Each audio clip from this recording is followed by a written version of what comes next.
أعوذ بالله من الشيطان الرجيم. بسم الله الرحمن الرحيم.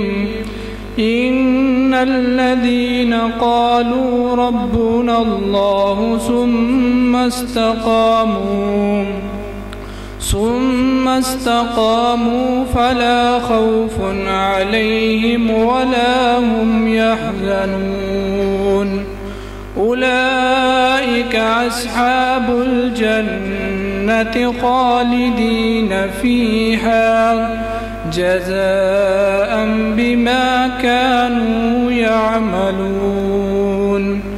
ووصينا الإنسان بوالديه إحسانا حملته أمه كرها ووضعته كرها وحمله وفصاله 30 شهرا حتى إذا بلغ أشده وبلغ 40 سنة قال رب أوزعني أن أشكر نعمتك التي أنعمت علي وعلى والدي وأن أعمل صالحا ترضى وأصلح لي في ذريتي إني تبت إليك وإني من المسلمين.